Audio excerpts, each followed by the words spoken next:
We all know that as we go higher up in the career or as our business expands, stress level also goes higher. One solution is to take it easy, slow down so that stress will go down. But we don't want to slow down and settle for less, do we? Then the only option remains is to live with the hazardous impact of stress on our body, mind, and ultimately our life. But what if there is a third way? What if there is a world in which higher success and lower stress happily live together? Fortunately, such world exists. And more people have started living in that world. That world is the world of mindfulness. Now, we cannot change our world right away, but we can always take a tour. And that's what we will do today. I will take you on a tour of why mindfulness is important. What is science saying about mindfulness and how can we do this mindfulness meditation? And the best thing about this video is that you will get to experience the power of mindfulness. Welcome to Search Inside Yourself. It's a Google developed mindfulness based emotional intelligence program. 40,000 Google employees have taken this course, and now it is available all over the world via certified teacher. Hello, my name is Ravi Rade. I'm one of the certified teacher, and I teach this 2-day course at corporate offices to VPs, directors, managers, and their teams. Today's mindfulness tour is a preview of that program. So, are you ready for this tour? So let's begin then. We all love our work. We are passionate about it in some way or another. We are good at our work and we want to do more of it. But on day-to-day basis, how many of us feel like this? There are constant deadlines, multiple top priority tracks at the same time. Everybody's always asking, is it done? There is never enough time and number of tasks keeps growing. And on top of that, we are always connected. Constant flood of distraction, emails, texts, Facebook posts, news, TV, you name it. And on a bigger scale, on a social level, the world has become VUCA. It's volatile. The hard skills of today will be useless tomorrow. And there is so much uncertainty about the future. The world is changing. It has become very complex. To give you a simple example, the cashier job at the grocery store, it seems to be simple, but now it's so complicated. They have to offer various forms of payments, sell the credit card, ask for donation, and smile at the same time. And there is ambiguity. We don't know exactly what we are supposed to do.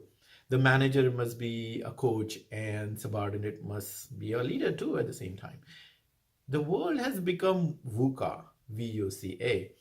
It's a military term used to describe war-like situation. There is a war going on our well-being. Now, I want to show you a survey of leaders. It shows concerning numbers.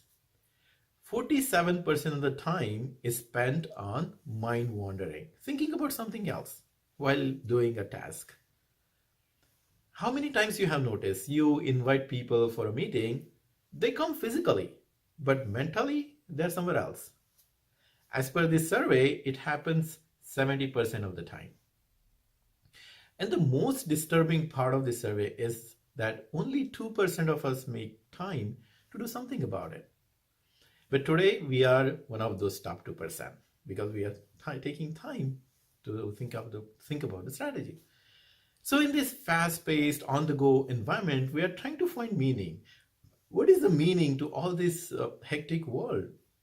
We are asking questions. How do I become a better employee? How do I become a better parent? How do I become a better family member? Or how do I become a better citizen? And in midst of all this, what is the purpose of my life?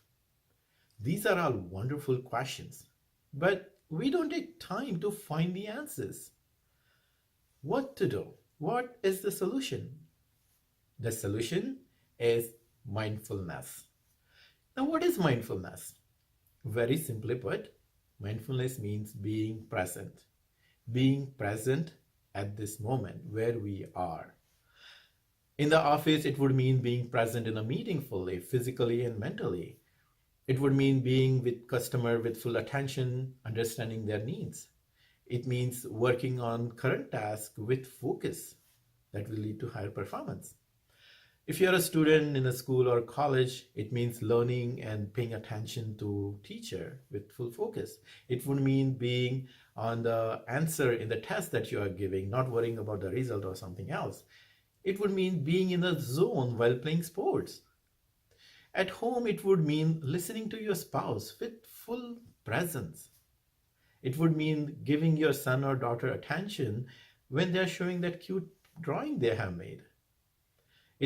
Mindfulness would mean giving your full attention to your parents when they're talking to you. So let's see what science has to say about mindfulness. This slide shows a number of articles on the scientific studies that have been conducted on the effect of mindfulness on brain. There is an exponential growth, if you can see from this slide, in the scientific research on mindfulness because more and more people have started noticing the significant benefits of mindfulness. Most of the studies, these scientific studies, are focused on neuroplasticity. Neuroplasticity means if something is repeated again and again, the structure and the function of our brain changes. The number of neurons in that region increases, the number of connection between neurons increases, and those connections between neurons become stronger. The brain literally changes if something is repeated. For example, if you are playing a song on your phone, it will always sound the same even if you play it for a million times. But if you sing a song yourself and say you repeat 10 times, you will start singing much better. Because of the repetition, function, and structure of the brain changes. That is neuroplasticity. Similarly, mindfulness is a practice of bringing attention to the present. The more we practice mindfulness, the better our brain becomes at being present. So we're going to look at 3 scientific studies today about mindfulness. The first study is about mind wandering. Our mind is usually thinking about mistakes in the past or worrying about the future. So Dr. Brewer wanted to find out whether mindfulness meditation helps in reducing this mind wandering. So he conducted an experiment. He had 2 groups. One group made up of meditators and one group made up of non-meditators. So he put them through fMRI machine and monitored their brain activities. So in this picture, you will see that there are some colorful parts. That's the region responsible for mind wandering. Dr. Brewer found that this region is always active. It means mind is always wandering. But in this case of meditators, this colorful part, mind wandering, was less active compared to non-meditators. It means meditation helps in controlling mind wandering so we can focus on the task at our hand.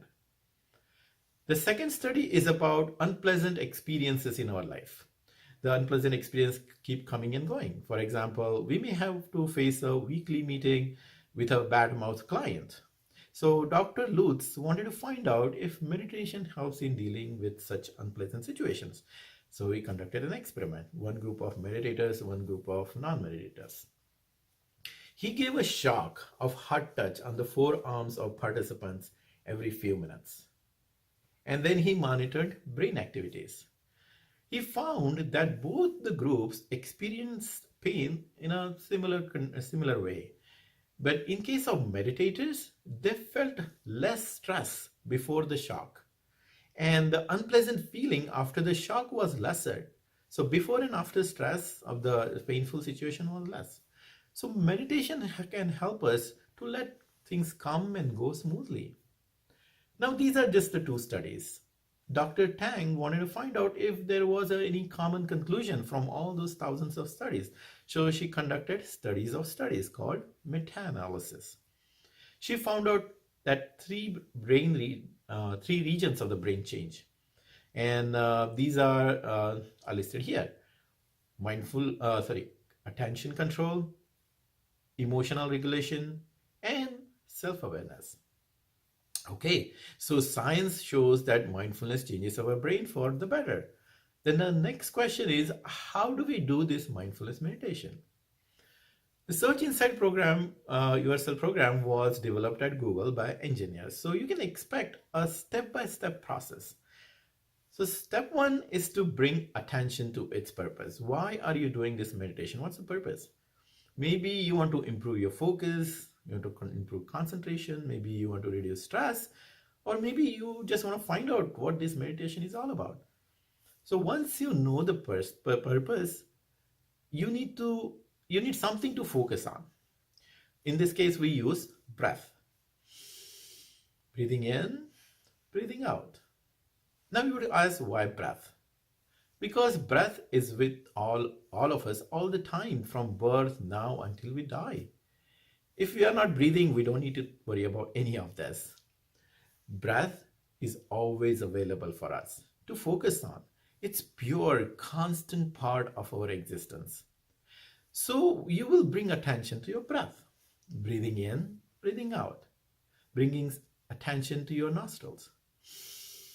Air going in, air going out. Notice the sensation of air going in and sensation of air going out. As you do this focused breathing, you will start feeling a calmness. But within just a few seconds, there comes distraction.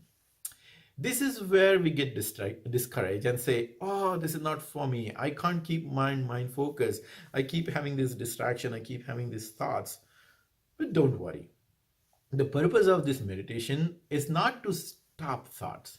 The purpose is to bring attention to the present moment, to your current breath. So when mind wanders, start thinking about something else, just notice that my mind has wandered. Gently bring it back to your breathing. And keep repeating this cycle. The process, as you can see, this process is very simple, but it's not easy. The good news is, because of the neuroplasticity of the brain, it gets easier and easier as we practice. So now, are you ready for that peaceful, calm ride of mindfulness? Let's do that. So next, I will take you on the journey of mindfulness using a guided meditation. It will be about 3 minutes. So if you are standing, I would invite you to sit on a chair. Don't lie on a bed. Don't lie down on a bed. And if you're holding something in your hands, put that away. Sit in a chair upright, not to relax, making your spine straight. Try not to lean on the back of the chair. So keep your hands on your knees. Keep both feet flat on the ground and keep your chin straight and close your mouth, but don't clench your teeth. Relax. And in this process, find a position that is relaxed and alert at the same time. We don't want to fall asleep. I'm going to invite you to close your eyes. If you don't want to close your eyes, that's okay. You can keep a soft gaze on the floor to avoid any visual distraction. So let's begin. Let's start by taking 3 deep breaths together. Breathing in, breathing out.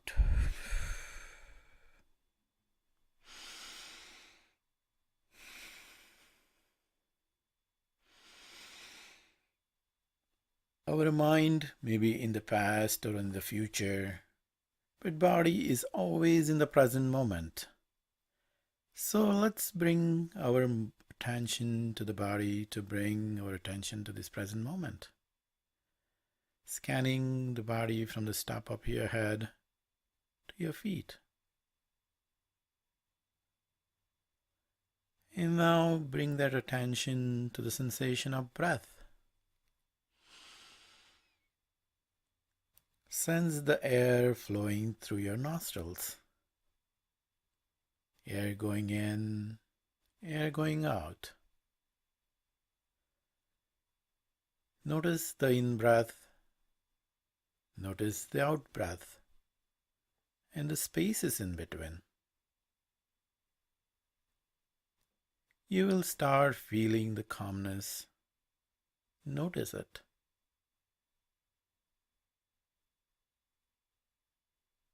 To help it further, relax your body. Relax your shoulders, relax your jaw, and sense that peaceful calmness.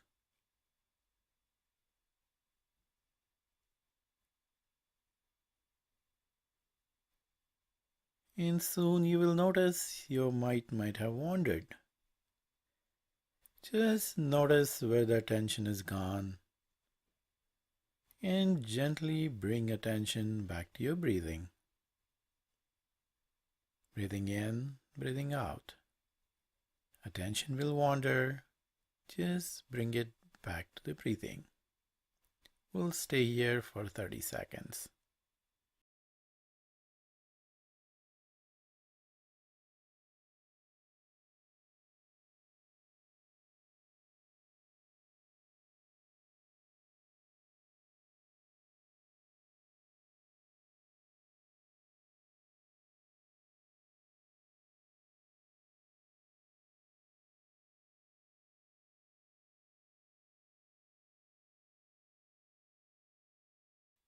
In the last few moments of the practice, soon you will hear the sound of the bell. Enjoy the sound until it completely fades away, and you may open your eyes whenever you are ready.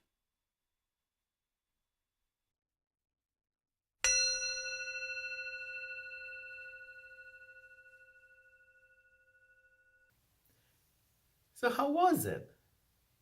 Did you feel the calmness? Did you feel the mind getting clearer, like that snow globe? If yes, you can see how calm and clear mind can bring happiness. Such mindfulness meditation is good. But during the daytime, we do not have several minutes to do it, and also we can't do meditation while talking to someone or in a meeting, can we? So, what can we do in just a few seconds without anyone noticing it? The answer is micropractice. It's called three breath practice. This is how it works. Whenever you want to calm yourself down, bring your attention to the present moment. Just take 3 deep breaths, but each breath with a specific purpose. On the first breath, simply bring attention to the sensation of the breath, air flowing through your nostril. This helps to change the focus from all the tense emotion that part of yourself to the breath. And then take a second breath. And during the second breath, relax your body. Let go all the tension. Relax your hands, relax your shoulder, relax your jaw, relax your entire body. Imagine yourself like melting ice cream. And on third breath, simply ask yourself a question. What is important now? Focus on now. There are always several important things, but ask yourself, what is important now in this present moment?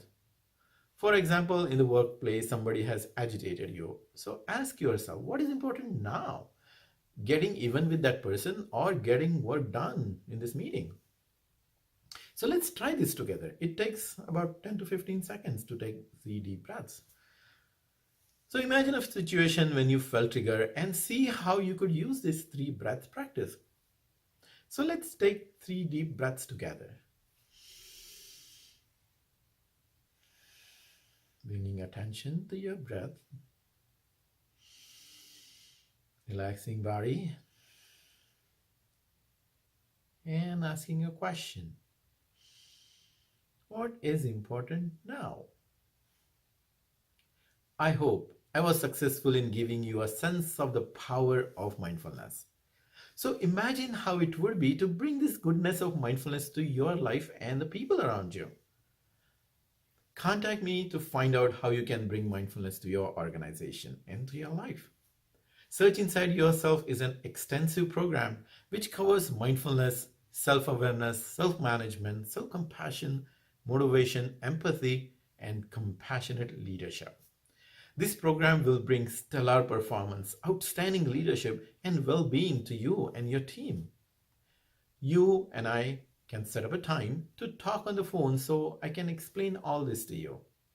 I can also explain the various options you have. The 60-minute keynote that can fit in a lunchtime or more extended program, half day program, full day program, or 2-day program. And there is a 1 month ongoing support after that. So if you are an HR person in charge of learning and development, we can discuss how Search Inside Yourself can be a powerful leadership and well-being course for your organization. But you don't have to be an HR person or a decision maker to think about training for your team. Anybody can show leadership and bring a good culture to their workplace. Well, that's how Search Inside Yourself was started by an engineer. Mindfulness is good for people and good for the business. So contact me. I'm looking forward to hearing from you. Wishing you success and happiness. Thank you for your attention.